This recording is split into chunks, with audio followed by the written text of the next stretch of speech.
we can say is that, well played, Donald Trump. Well, yes, he not only just captured Venezuela, he just not only captured 30 to 50 million of oil barrel out there in Venezuela, but also became the acting president of Venezuela. Did you know about this news? Well, you should know about it. So, what really happened was on the Truth social media account where Donald Trump has mocked a Wikipedia picture about himself, and out there when it is talking about the position, he has written that acting president of Venezuela.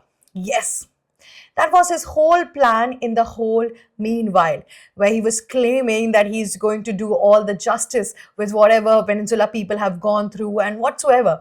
He is following the same graph what he was following in the Southeast Asia. He did the same thing with Bangladesh, he did the same thing in Sri Lanka, then Nepal, then Pakistan. And now it is a time of Latin America and Europe who is going to be suffering with whatsoever deep state achievement of Donald Trump, the strategy which he has been putting up since so long out there. And this is how he's going to do it, right? Now, let me count down which are the disadvantages which India and other Indian alliances are going to face after this entire thing.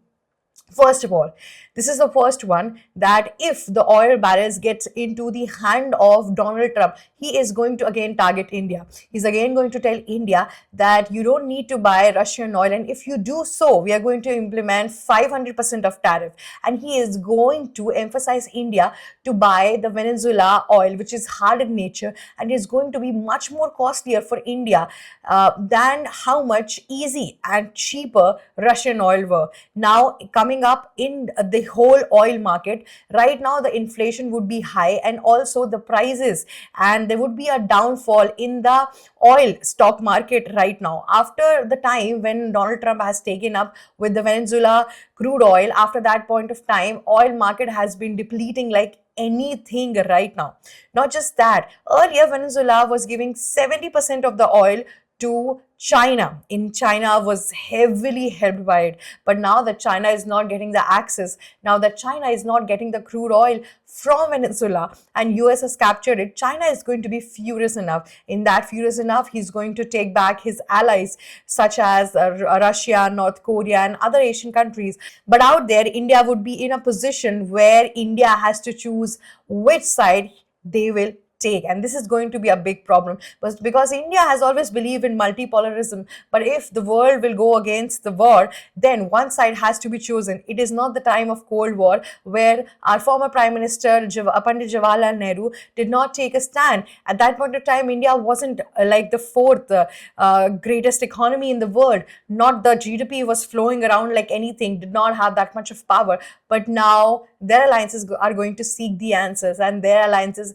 wants India to take the side. Not just that, not just that, Russia and China have already deployed its military out there on the oil barrels of Venezuela.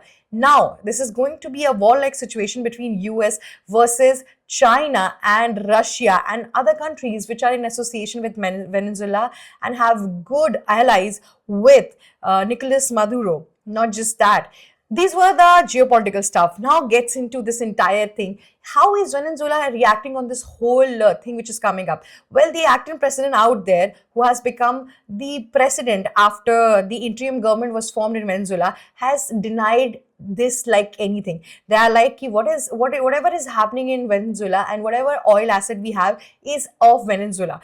Donald Trump is no one to control us. Donald Trump is no one to take the profit out of Venezuela. Not just that, now, after planning the whole plot, now they want the release of Nicolas Maduro.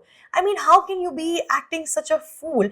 Well, you were being in a friendship with Donald Trump, and you thought that Donald Trump will only get you rid of Maduro and not going to attack your country and not going to take out all the asset of your country. How can Venezuela be so naive to give that opportunity to Donald Trump? And now that this has been happened, now there are no such solution. Earlier, Venezuela currency was approximately, one Venezuela currency was equals to 14 lakh dollars. Yes, there was a difference of 14 lakh. Do you even understand that number? The inflation in Venezuela have peaked out there. People are eating man meats. People are not having money. People are selling themselves like anything, and carnivores are spreading around Venezuela like anything. The country has devastated like anything, and now the only asset they had was the oil, which was taken by Donald Trump. So you need to get this entire thing clear. Even if Venezuela is trying now to get up, now to make industries or anything like that, to boost tourism or something like that,